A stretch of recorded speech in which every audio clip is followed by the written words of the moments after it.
علم کی بھی اقسام ہے نا. سب سے پہلے جو فرض اور واجب ہے وہ عقائد کا علم ہے. عقائد، عقیدہ، ایمان، تاکہ وہ درست رہے، ایمان اور عقیدے میں کوئی خامی نہ رہے، کوئی سکون نہ رہے.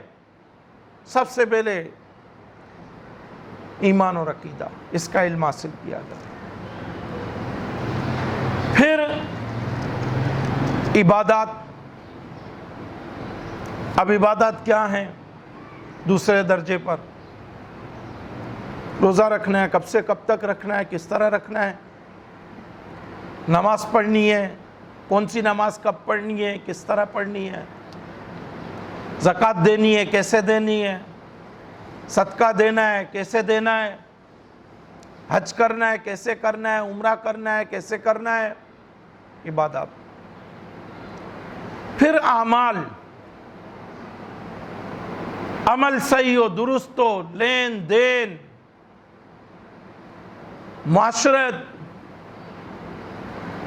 آپس میں جو ہمارے لین دین ہیں وہ درست ہو جائیں. پھر اخلاقیات، کس سے کیسے گفتگو کرنی ہے، کس کے پاس کیسے بیٹھنا ہے، کس کے پاس کیسے جانا ہے، کس کے پاس کیسے اٹھنا بیٹھنا ہے. اب علم کے منبع ہیں، مرکز ہیں، وہ مقامات ہیں جہاں سے علم حاصل کیا جائے. تو اول منبع اور مرکز علم حاصل کرنے کا جو ایتھینٹک، مستند، درست اور راست ہے اور جس میں کوئی شک نہیں ہے، وہ قرآن اور حدیث ہے. قرآن اور حدیث.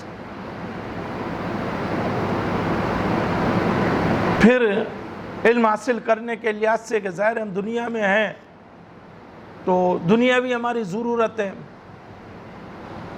اب ایک وقت تک کچے گھر بنائے جاتے تھے، پھر پکے گھر بننے لگے.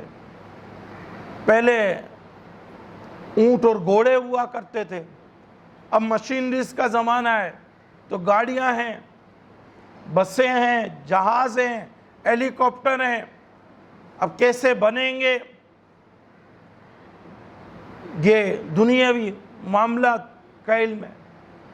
یہ سب سے آخر درجے میں ہے، سب سے آخر درجے میں ہے کہ ایک مسلمان ہے سہولت کے ساتھ دنیا میں رہے اور زیادہ سے زیادہ اللہ اور اس کے رسول کی اطاعت کرتا رہے، فرما برداری کرتا رہے. اس کے لیے آسانی ہو جائے تو پھر یہ علم حاصل کرے. مثلا ایک شخص بیمار ہو گیا، اب ڈاکٹری آئے گی، پڑھا ہوا ہوگا، لکھا ہوا ہوگا تو ظاہر ہے علاج کرنا آسان ہو جائے گا. مشینریز استعمال کر کے جلد سے جلد ڈائیگنوز کرے گا کیا مرض ہے، اس مسئلے کا حل کیا ہے. اسی طرح آسان عمدہ مکانوں میں رہے گا تو اطاعت زیادہ کر سکے گا. گرمی اور سردی میں اپنے لیے حفاظت کا سامان کرے گا، صحت مند رہے گا، تندرست رہے گا تو اس میں اطاعت کی طرف زیادہ مائل رہے گا. تو لہٰذا مکانوں کا، بلڈنگز کا اس کا علم حاصل کیا جائے. آخری درجہ ہے. اب ہمارا حال یہ ہے جو آخری والا ہے اس پر تو محنت ہے، مگر جو اول والا ہے، فرسٹ اسٹیج کا ہے، اس پر ہماری محنتیں نہیں ہیں. محنتیں یہی ہیں کہ ماں اور باپ مسلمان ہوئے، دادا دادی مسلمان ہوئے، آبا و اجداد مسلمان ہوئے، ہم بھی مسلمان ہو گئے. قرآن ظاہر ہے کہ ماں رخصت ہو کر آئی تو قرآن کے سائے میں آئی، وہ قرآن گھر میں آ گیا. والد کے گھر میں پہلے سے قرآن موجود تھا. قرآن یہی لگاؤ، یہی لگن ہماری رہ گئی ہے. کبھی قرآن کھول کر پڑھنا ہے، دیکھنا ہے، وہ شغف نہیں ہے، وہ بھاری محسوس ہوتا ہے.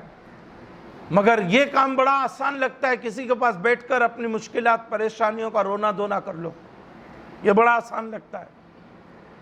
مگر وہ قرآن جو ہمیں اللہ سے ملاتا ہے، اللہ کے قریب کرتا ہے، جو حقیقی سننے والا ہے، حقیقی کارساز ہے، حقیقی مددگار ہے، تو اس طرف ہمارا دھیان نہیں. فہم بدل گیا، توجہ بدل گئی، فہم بدلا، توجہ بدلی، معاملات بدل گئے۔ جب معاملات بدل گئے تو پھر اس میں خوشیاں نہیں ملتی، اس میں تو صرف رونا دھونا ہی ہوتا ہے۔